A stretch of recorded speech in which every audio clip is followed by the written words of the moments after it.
Hi, everybody, and welcome to Be in the Know, Table Games and More. And this week, I have a very, very exciting guest for y'all. Ron G is the director of casino operations. I think I got that right at the one of the Big Daddy, the Mac Daddy places of all time, National Harbor. I mean, this thing's big. This thing is big as a whale. And just amazing place. And Ron's going to tell me, it sits right there on the, I think it was, is that 495 or 475 Beltway? 495 Beltway, yeah, right on. Yeah, right. I mean, it couldn't be in a better location. Just I think it's east of Alexandria, Virginia. Yes. Just an amazing and a mammoth thing. I mean, this. I was talking last week to Paul Mall about running Tampa and running Pachanga and these monsters, and people dream. I was telling him, people dream about being Paul Mall. People dream about being Ron G. I mean, for more than just a few reasons. So, Ron, welcome to Be in the Know. Thank you. I'm glad you have me here. I appreciate it. So Ron, I always try to start, if it's an opera, I start with the same question. How'd you get involved in this crazy business? Oh, wow. I tell you, I was in Shreveport, Louisiana back in 1993.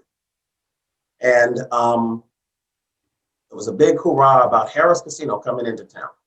So I was actually working downtown. I had just gotten out of the military like a year before. And I did an 8-year stint in the military and relocated to Louisiana. I'm originally from California. And I was working as my other trade, which is a brick mason. And I was laying brick and doing work downtown in Shreveport, Louisiana. And that's where Harris came in. They bought out one of the hotels to start their gaming training and actually, so introduce themselves to the gaming market for that space. First casino in that space. There are now 4 casinos there. Maybe 5. I think 4 casinos there.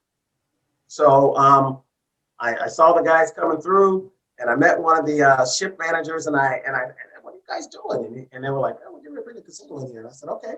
I was like, wow, cool. They said, you interested? I said, sure. And that's where I started. I started gaming school, started craps as my first game. Before I came out of gaming school, the casino opened in '94. So before I came out of gaming school, I had craps, roulette, and baccarat, and I was ready to roll. The rest, right there. The rest was history, huh? Yeah. I went there and was there for 6 years. Yeah. So 94 to now, I think about these times. And I was thinking about this question when I was preparing this interview. Ron, you've been on both sides. You're in the table games and slots, so you've managed both sides. What's changed in all this time? I mean, it's kind of dramatic, isn't it? Oh wow, it really is. It's night and day. When I first got into the business, again, that back in '94, I was what was called a gaming host. So I know that doesn't exist anymore. But 2 days a week I was in slots, and 3 days a week I was in tables. And then maybe the next week when I looked at my schedule, I had 4 days a week in tables and 1 day a week in 1 day that week in slots. So I learned how to navigate through that. And back then I could see myself carrying a $1 bag of coins on this shoulder, a $1 bag of coins on this shoulder, and a $1 bag of coins in my hand to go and do hopper fills all throughout the casino. For those of you who are new to the industry or within the last, 20 years, the hopper fill is a joint that's located underneath that drops all those coins out. Since then, we've gone from that to ticket in to ticket out. We've gone to manual ratings for everything where you did, chips in, chips out. There's no such thing, right? So you have to do chips in, chips out. So now you can actually put chips in on in the system in the table game world. So that's all evolved to the monster that we all deal with right now. It's 3 different jurisdictions, a lot of different regulations that are just unique to each individual market. So very exciting, So I remember, when I used to have a boss come over and tell, hey, where's those 5 black chips at? Now, I sit here and I'm hoping that my Florida people are watching because they're gonna pound me about this, but they cry about the most unbelievable things. And we had to do manual MTLs. Yeah. We had a boss, if you were missing 5 black, like I said, he would be, you wouldn't leave that section until you found out what player took them. And now you've got people missing thousands of dollars because we've got a little bit better way of accounting for all that on the back end. So it's not that big of a deal. But all the manual, like manual entry of ratings into the computer, if you didn't have a pick clerk, and manual comps, manual this and manual that, and all this work. And like a place like the Hard Rock, when I started there in Las Vegas, my God, the markers were just nuts. I mean, it just never stopped. I remember coming in a Friday night at the Hard Rock, no pick clerk, no nothing, and they had this little slot about 4 inches wide where the markers went, and I couldn't shove another marker in there. I had to call the ship boss and ask him what to do. So you're talking about doing some crazy work, and man, I'll tell you what, if you listen to the supervisors of the 21st century here versus back there in the 90s or something, it's just like, oh my God, we're killing them. We're killing them. But they've got so many advantages, man. The rating systems and it's just, it really is. But now, granted, I will say the job has changed, right? We used to be a little bit more centered on the protection, and a little more. Now you are a host. You are a customer service representative first, I think, and then a little bit on the protection and a little bit on the accounting side. But overall, you're there to make sure the guest has a great experience, right? Yeah, I would agree 100%. 100%. The first thing that you mentioned about, the differences, I can remember back in 2021, 2022, I was a pit boss at that time. And I remember after the end of the shift, I got off at 4 o'clock on a swing shift, and I remember counting the amount of manual MTOs. But we had to go back and double check, because if you didn't circle something or check box something, that was a ding. Yeah. So I can remember looking at 72 manual MTLs that I had written out in 1 8-hour shift. 70. And that doesn't even count the manual the CTRs and all of that stuff. So it was something. But yeah, you're right. Times have totally changed, Benny. It's not like it used to be, and it is a host job. It's the responsibility of that floor supervisor, that pit manager, that shift boss to bridge that customer service gap, and to make sure that we're taking care of those guests, to make sure they're back. We'll end on this as far as that's concerned. But when the Desert Inn closed, we got like 3 supervisors from the Desert Inn. Now, Desert Inn really, it had the staff, man. It had pit clerks. It had this, that. These guys didn't do nothing because somebody else was doing it for them. Yeah. So they came over to the Hard Rock, and this is a Saturday night, and that place was just nuts. Everybody was 3 deep into the games, and the guy was in the section with me. He said, "Well, who does your rating card? Who enter?" I said, "We do." "Who does your markers?" "We do." "Who orders your fills?" "We do." And I mean the panic. Yeah. I mean, deer in the headlights, white face, stone panic that I seen in his face was priceless. Yeah, that's awesome. So let's move on to so one thing I really love sharing with the audience, Ron, is people who have multiple jurisdictional experience, because I tried to get along to the viewers that it isn't that easy. It isn't that easy just to pop, especially popping like from a non-regulation type environment like Las Vegas, where most of the time you really don't have that much interaction with the regulators, to a place like Michigan, Ohio, Maryland. It's night and day. So you started in Louisiana. Give me some of the differences between Louisiana, Michigan, and Maryland. Well, this is gonna sum it up, and I'm gonna say this and then I'll elaborate. My gaming application in Michigan was 2 pages. I mean, not Michigan, I'm sorry, Louisiana, 2 pages. My gaming application in Michigan was about 18 pages. My gaming application in Maryland was about 30 pages. So just thinking about that. And then and I think it was like a week before I got my license in Louisiana, and then I was like, I had a temporary license in Michigan for over a year, before it all came through. I mean, simple things that we learned, when you learn how to deal dice, that you can you can take your dope down, but you can't add to the pass line once there's a point. Well, in Maryland, you can't take your or add to your pass line back. No. You can't add to your pass. You can put odds down just for max odds, but you can't drop a nickel on your pass line and increase your odds. It's not allowed here. Whereas it was allowed in Michigan, it was allowed in Louisiana. The Maryland regulators, or lottery is what they are, the lottery commission, very, very visual and vocal on the floor about policies and procedures. Whereas Louisiana, way laid back. I don't even think I ever saw a regulator in Louisiana, honestly. Michigan, only time I saw a regulator was when we had an audit and they were doing an internal audit. But Maryland, I see an audit. They have 2 auditors, compliance officers or whatever you want to call them, 2 per ship. So it's I mean, literally standing at the bottom of the escalator saying, let me see your gaming badge, and checking the expiration date on every single person's gaming badge as they go up.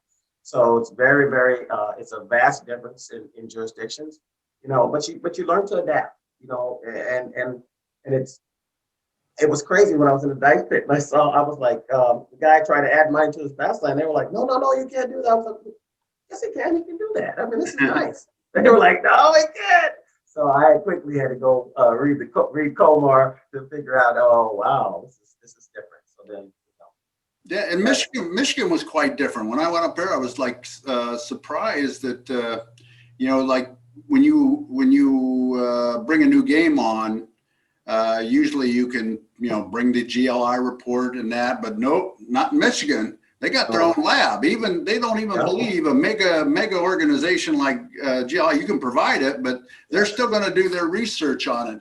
So there's so many differences. A friend of mine works in New York, and he was talking about the regulators are pretty similar to what you're describing in Maryland. Ohio was very cautious. I got to say, when I first started here, I was lucky. So I took a job at Hollywood Columbus. I really had no intention of staying in the business once I moved to Ohio. I just wanted the insurance for 6 months till my wife's contract kicked in here. And then, I went for a year and a half, trained my horses, did this and that. But then, I got sucked back into this thing. It's like, telling Paul, it's like being in the mafia. There's only one way out. But anyway, I get back in. And now the good thing is, though, I got to spend that 6 months at Hollywood Columbus and see the regulation from the outside, instead of being right in the mix where I had to try to interact where I didn't know what I was doing. Realistically, a guy who's, well, I'm not going to say I'm smart, but somebody who's been around, right, and seen this regulation, I wouldn't have had a chance in Ohio. But once I had that 6 months of viewing how it went. But the regulators here have grown so much in the last several years. We're now like 7 years old. So they've done the thing. They understand we're a aged jurisdiction now. Yeah. They understand it, and I think the regulation here in Ohio is very fair. Very fair. I have nothing bad to say about it. But like I said, when I started here 5 years ago, it was a little bit crazy, but like I said, very sensible regulation here in Ohio, and I wished a lot of jurisdictions would adapt it. The only thing we have, it takes forever to get a license here. Yeah, now and like you said, you have a temporary forever, and Indiana has temporary forever, but that you get that temporary quickly. Here, you don't get anything, but it's been better. That's even getting better. You work at this monster property now. I mean, just to give you guys an idea of last year, now this is pandemic year, right? Pandemic year 2020, right? Maryland did $427 million statewide in table games. That's a crazy number. And you guys, of course, you're leading the pack up there. You know, you're just gut punching everybody. You, if I'm not wrong, Ron, and it was stated in one of these industry magazines, the National Harbor actually made more. I think it was the first or second month of operation. It might still be the case in table games than it did in slots. Is that true? That's true. That's a true statement. Is that We still run about, ever since we've been open, we run about 55, 45 and slots to tables. So, and that's nuts. And that's yeah, nuts, that's right? nuts. It is. I mean, it's nuts. in most jurisdictions, if you got a real savvy operator in table games, if you get up to 35%, you're doing a serious amount of table games business compared to your slot business. And that just blew me away when I seen that number. And the thing I found that was fascinating, it was the buzz of G2E that year. And all the talk was that, you know, this is a renaissance of table games. And all of a sudden you hear Boston Harbor's changing their floor design because of National Harbor, that they realize, you know, and your property in Massachusetts makes a change in their floor to configure to add tables. And this was like unheard of for you know, we had like a 15-year period where slots ruled the roost and nobody even knew table games existed, and they would hire anybody to run the table games operation. But boy, that ain't the case anymore. Some of these giants are out there, and you know what? Your property is leading the way. Did you ever, did it amaze you when you got there? It did, you know, but I tell you what, we were fortunate because we had a great senior leadership team here that came and did a great, market review prior to us even, you know, setting up. You know, when we first started dropping in the bricks and mortar, you know, they had done a really, really good job of assessing the area. And at the end of the day, you know, when we opened up, never forget, we opened up that first day, I couldn't believe that there was a line of cars wrapped around the building. It was like one in, one out, one in, one out. And then coming off of the highway, the interstate, it was unbelievable. But since then, we added table games twice. And since the pandemic, we've added more table games. You know, so it's amazing. It's not, you know what, it's the team, and it's not just putting a table out there, right? It's actually having a great team supporting, you know, that thought process and that business venture, and getting behind it 100% and doing the things it needs to do to make it successful. So that's what we're at. So kudos to the team for what they do. And I say this, and some people, you know, they debate me on this, but you know, you live in an area where a lot of young, you know, movers and shakers around the Washington, D.C. areas. Yes. And these people are so connected during the daytime in their job. They got the iPads, they got the cell phones, the smartphones, they got the computers at work. You know, when they come out for entertainment, they're just not slot oriented versus, you know, having that community that you get from playing the table games. And I think that's very important. And that what you talked about, your leadership, checking and thinking about what the environment was. That's so important when you go, especially when you're open in a new jurisdiction, to think about what's the composition, what's the age demographic, what's this, and it looks like they did a great job. Of course, you had Jeff. That's my main man. Shout out to Jeff Elmore. Man, love it, brother. What a great guy. You know what? Yeah. I was actually, Jeff was at the Hard Rock Las Vegas. Jeff was on one side of the pit I was on their side. We floored together for several months, and then all of a sudden they said, "Oh, he's taking off to New York, New York." Poof, I never seen him. Then boom, right up the ladder. Jeff went. Jeff's an amazing person. I'm gonna get him on being to know. I said, "Oh, that'd be awesome. That'd be awesome." Yeah. The stories this guy can tell just unbelievable. He's a great storyteller too. Yeah, yes, he is. You know, in this area, Benny, I tell you, like you said, I think out of the top 10 most affluent places in the United States, the top four are here in this general area. So Vegas, most of your action, or predominantly most of your high-end action, is all marketplace. Mm-hmm. And here, cash. It's green. It's cash. Yeah. It's crazy. It's crazy. Yeah, I only do like in Cincinnati, which is a decent size market. It's not National Harbor, but it was 6%. If we do 6% credit a year, it's a big number. And I remember in Vegas, that number could hit 45 some. Oh yeah, absolutely. Yeah. Okay, so I'm gonna end with this question. We're all in this crazy pandemic, the mask and the plexiglass and limited seating, and oh my God, I said it on one of these. I said, we had to become health professionals.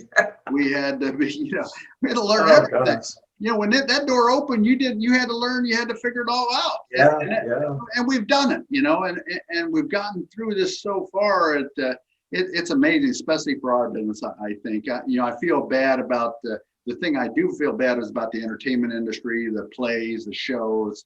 No. Them guys who just had no way of figuring out. We were fortunate enough to be able to figure it out. So what do you see? Maybe we can talk from both sides, slots, table games. What do you see as any lasting effects or something that will continue on after this pandemic? A lot of talk about cashless wagering. I don't know. You don't have no forms of that on the tables right now, and not at this time. Not at this time. We're looking at all different possibilities right now. I'm glad you brought this up as a topic because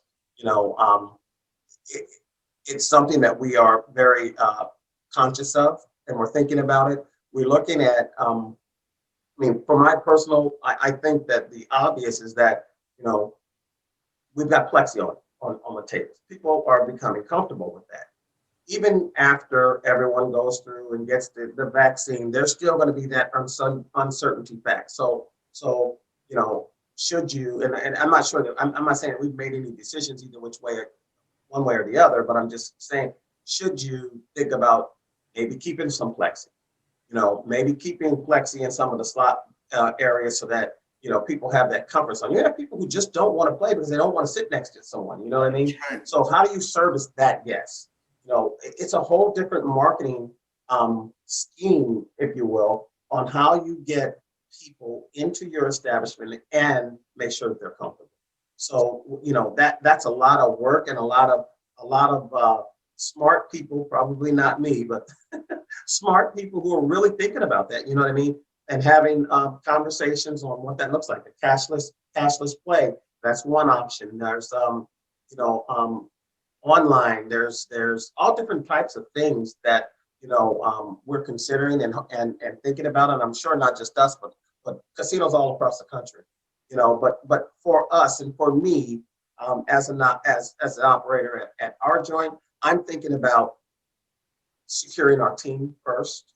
You know what I mean? Because they are the heroes of this. You're not only our team, but all the casino workers, the dealers, the floor supervisors, the EBS, the security folks who go out there and take care of the team members, right? Take care of the guests, and other jurisdictions. You're right. We're blessed to be in this business because we're still at least a viable entity. Whereas some of the industry, a lot of the entertainment folks, they aren't as